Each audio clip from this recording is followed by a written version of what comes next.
Oke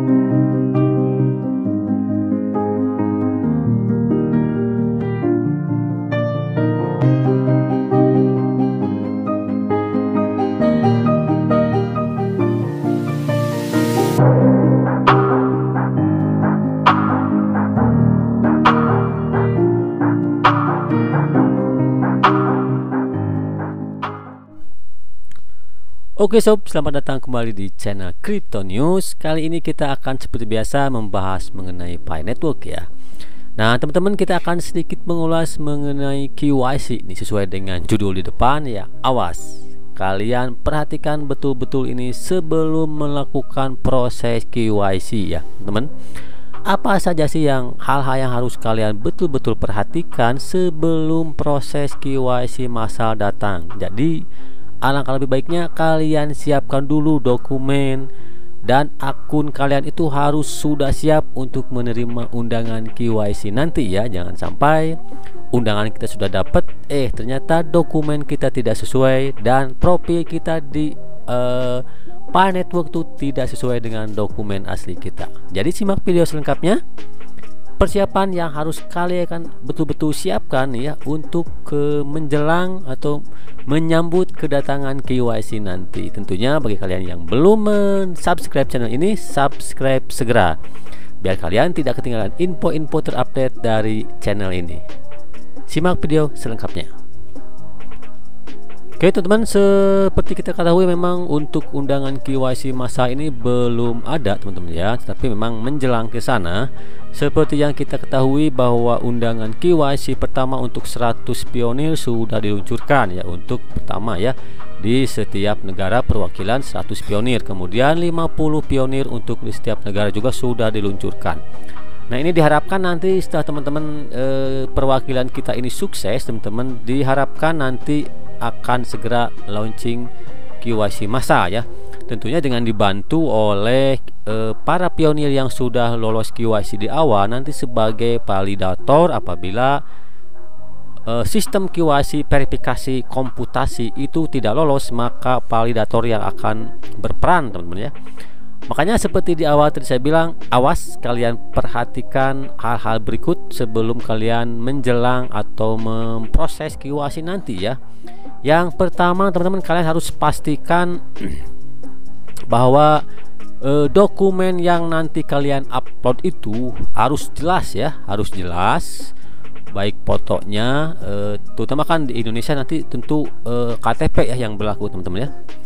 Harus jelas, baik fotonya, baik hurufnya. Nah teman-teman, saya pun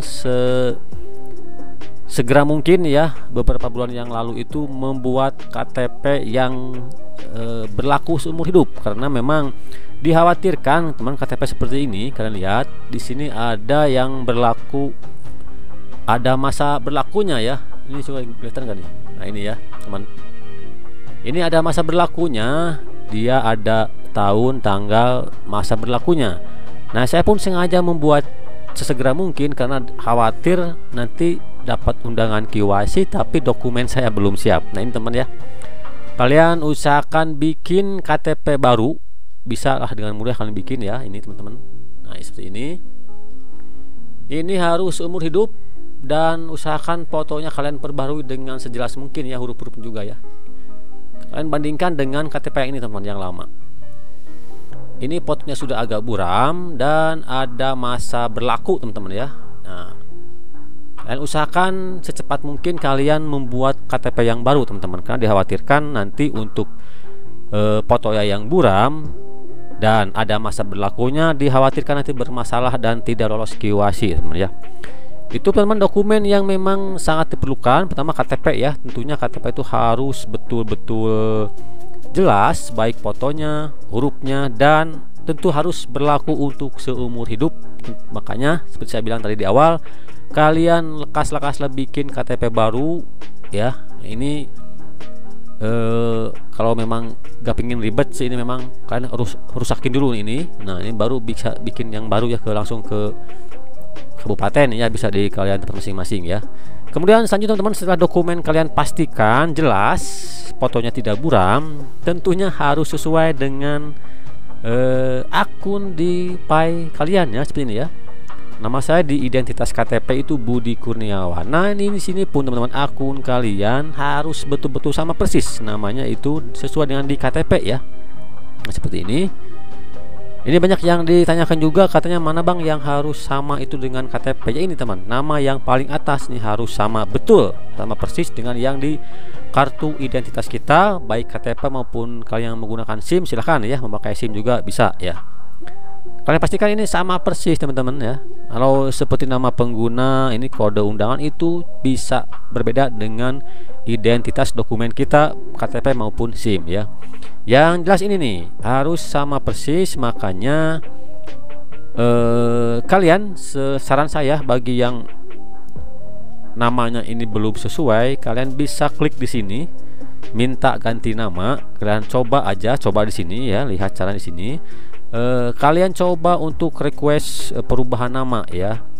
Tapi memang beberapa pionir pun ada yang sudah melakukan request perubahan nama itu tetap ininya belum berubah namanya ya. Tetapi minimal kita sudah terrekod bahwa kita sudah melakukan opsi untuk merequest perubahan nama. Mudah-mudahan nanti ini tidak bermasalah ya.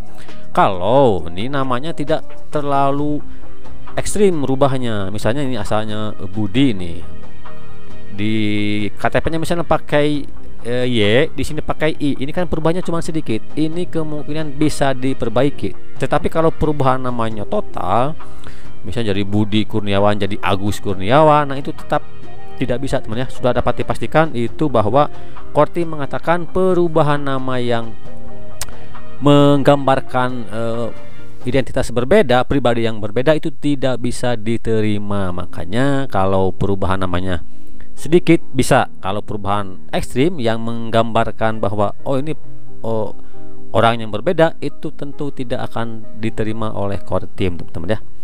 Nah itu teman ya, satu, identitas harus jelas maupun SIM ataupun KTP harus berlaku, masih berlaku ya. Usahakan kalau KTP ini yang seumur hidup kalian berburu membuatnya. Kemudian yang kedua, nama di akun Pi kalian pun harus sama persis dengan di identitas dokumen kalian ya. Kemudian usahakan teman-teman untuk ini nih ya, untuk verifikasi akun, usahakan nih salah satu ini kalian sudah terverifikasi, dikhawatirkan nanti ada apa-apa ya di depan. Kalau nggak nomor telepon silahkan Facebook atau email ya. Nah kebetulan saya sini alhamdulillah sudah lolos semua, nomor telepon, Facebook, email, dan kata sandi teman-teman ya.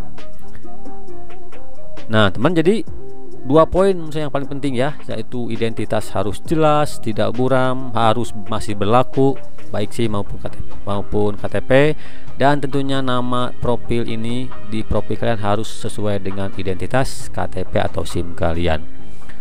Oke, kalian siapkan dulu itu ya, sebelum jangan ribut-ribut dulu kapan KYC, tetapi kalian siapkan aja dulu itu 2 poin yang paling penting menurut saya.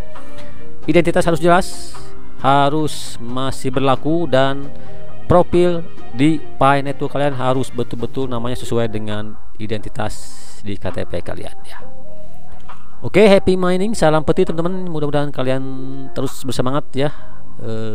Jangan putus asa, jangan terbawa hoax-hoax di luar sana.